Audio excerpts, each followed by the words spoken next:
This is KTN News.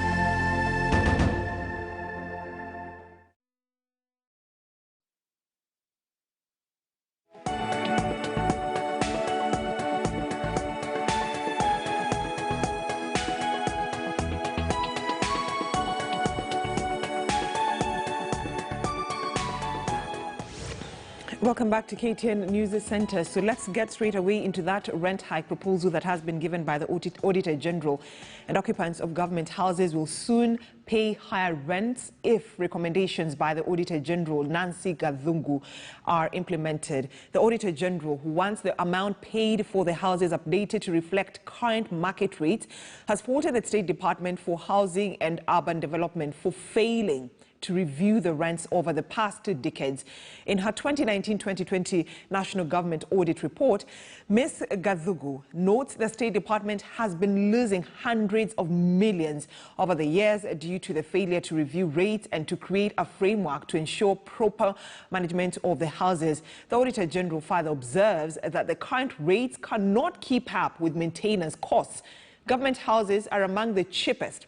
Although agencies rarely disclose the rates, a majority of these houses are occupied by civil servants, many of who receive updated allowances and would be the most affected if the recommendations were to be implemented.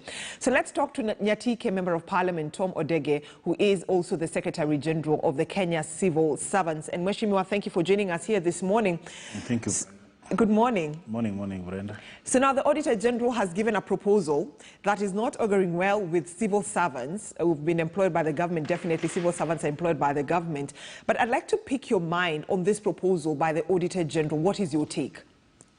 Thank you very much for giving me a chance here to come and address this thorny issue, which is squarely affecting my members. Because if you talk about civil servants, these are the people I'm representing in the union. I also read the article, and the way it was covered, I would say it's laughable, because before Auditor General came up with such kind of recommendation, I expected him to run across the country and see the kind of houses he's talking about. Because if you talk about the current houses being built by NHC, those are ones are built and sold out, not really rented, but sold out. People are buying them. But the houses currently being occupied by civil servants, if I can tell you, for the last 30 years, those people who are occupying those houses are the ones maintaining them. And if you go across the country and you look at most of them, you can easily say people are staying in condemned houses. So before talking about the review of rent, we know the government, we are tenants in government houses. We are also willing to pay rent. And even that rent, people are paying it, no matter how low it is being paid. Because you don't pay in the bank, the government deduct it. It's not you going there to say that this is my rent, you go and pay in the bank. They deduct it directly from the source. Before you get your salary, they recover their money. But because the reason why this thing has not been reviewed, most of these houses are being maintained by those who are occupying them themselves. The government for the last 30 years, we expected Auditor General to come up with a budget telling the public the money they are spending to maintain these houses. Let him not confuse the money they are using to construct current houses for sale. So for you, this can only be a reality, or it can only be implemented if these houses are refurbished? They have to maintain the houses to match the current rate they're talking about. Because if you're living in a house for the last 30 years, nobody has knocked the door to maintain that house, and you've been sacrificing your mega salary even to do painting, to do some small repairs to make it habitable. Then you come again now saying you want to increase rent. You're increasing rent over what? But then let's have a look at this reality section. There's some civil servants who are staying in a 3-bedroom house. Reality, this is reality. 3-bedroom house with an SQ, and they only pay 10,000 shillings. And you'll find that some of these civil servants have actually rented the SQ. So, and they're charging the SQ as maybe as high as 11, 12 or 13,000 shillings, meaning they're recovering the 10,000 shillings that's being deducted from their salaries for house allowance, and at the same time making a profit of 3,000 shillings. You're right, but my point is this. Even that SQ we are talking about, who is maintaining that SQ? Is it the tenant or the landlord? if the landlord neglected the whole compound, I have such kind of houses in my constituency. And if you look at the roof itself, it's suggestive. Something which was built over 50 years ago. Nobody has visited that house. The person who is occupying it is the one who is ensuring that that house is habitable. Then the government will also come and deduct their 10,000. They are even ashamed to come and say they need more. If you want more, invest more in those houses. Yeah. So the Auditor General says, let me just get the facts clear. In a 2019-2020 National Government Audit Report, this is what Ms. Gazugu notes, that the State Department has been losing hundreds of millions over the years due to failure to review rates and to create framework to ensure proper management of the houses. So at the end of the day, you can find that this is a civil servant who was given this house when he or she was first employed, has been living in this house. So clearly, you cannot expect also the government to come and maintain this house for you. You're the person who is living there, so you ought to maintain this house so that this recommendation by the Auditor General can actually become a reality, so that the government cannot lose the hundreds of millions of shillings that the Auditor General is talking about. Brenda, we are also landlords. And when you build a house for investment and you expect the house to give you returns, it's your responsibility as the landlord to make sure that you have to ensure that your tenants are comfortable. And your tenants can only be comfortable if you provide a house which is commensurate to what they're paying you. But the government should not expect revenue from houses which they neglected themselves. I don't think the Auditor General is right here.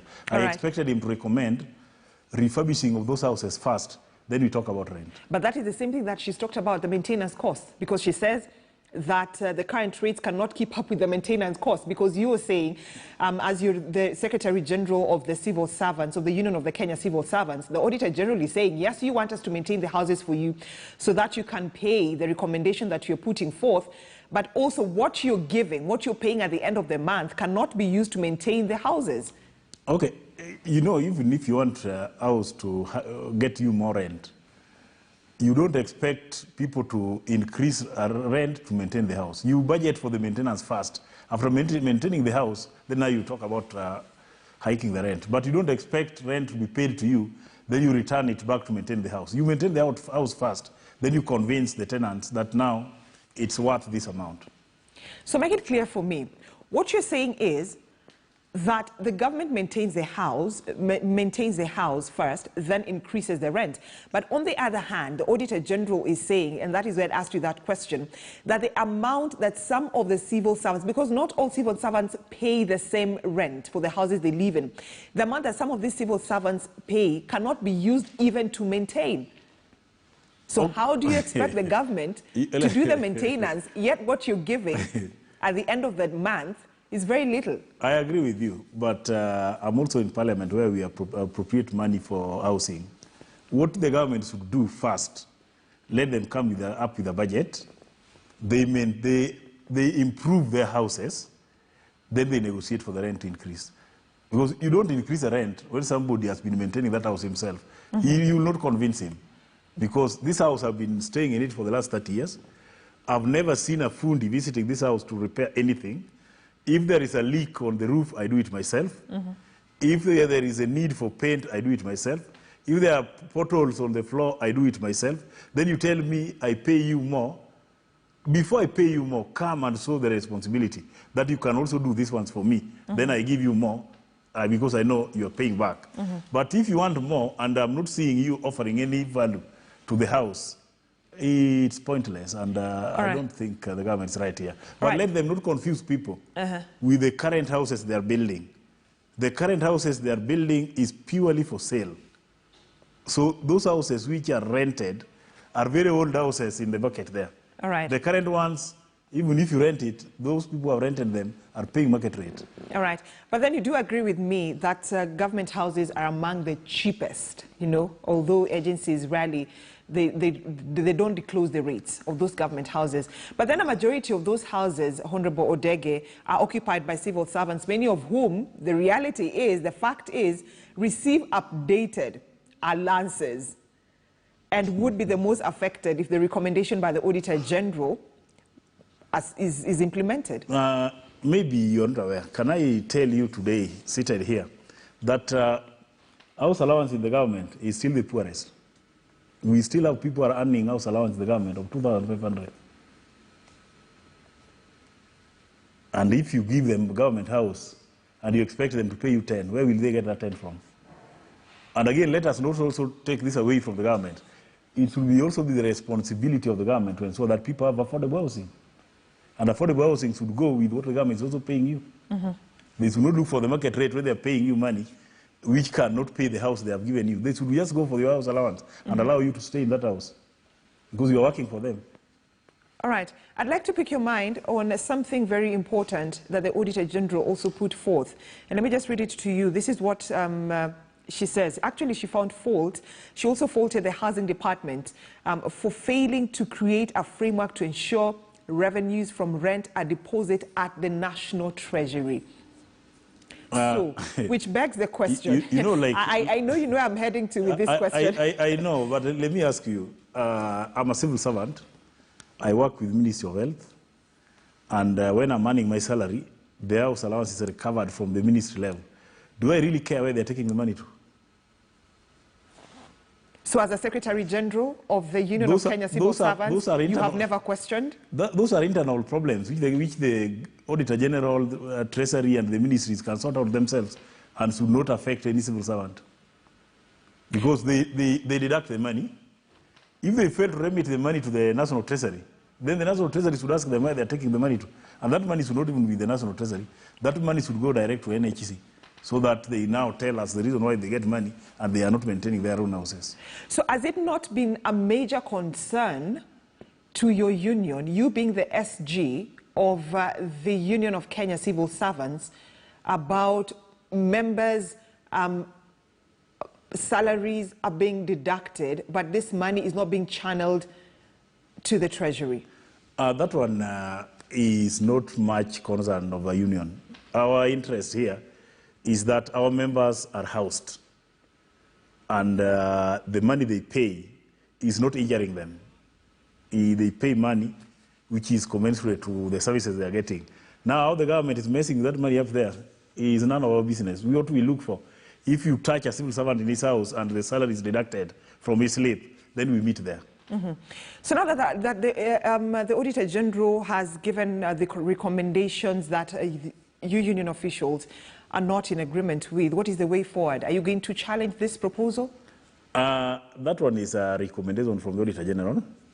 I know it will be picked by PAC in Parliament. And when they'll be following it, I'll be also there with them.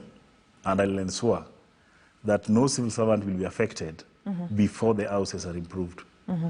Improve the house, then now you demand the market rate. That one will also help me to demand for more house allowance, because that market rate, if it's not commensurate to the house allowance we are paying my members, then I have to demand for review so that we are not affected. We are not pushed to the slums. But improving these houses, the burden will go to the taxpayers, because already it's very clear from that audit report for 2019-2020 that the State Department of Housing is not collecting enough to maintain these houses. So at the end of the day, the taxpayer will have to bear the burden. I want you also to agree with me.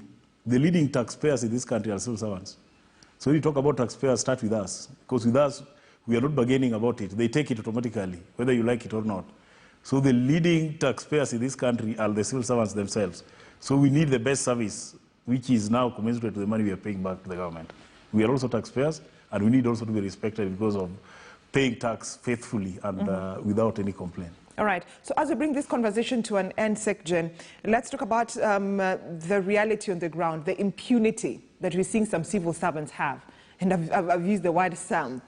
And some of them, many of them are seen to refuse, the civil servants who are tenants, refuse to pay rent for the houses, as others are at the same time colluding with rogue administrators to stay for years without paying a penalty. I don't want to believe what you're saying, because we are not given option of paying. They deduct.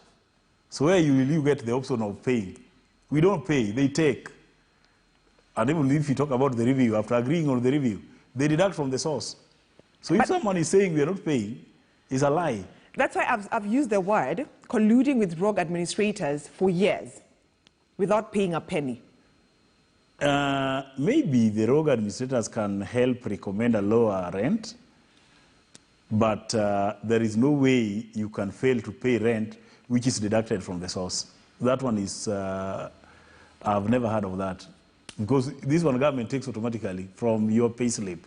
But if there is a scheme to recommend lower rates, that one I don't know. But what I know, all those who are staying in government houses, the house allowance is deducted from the source.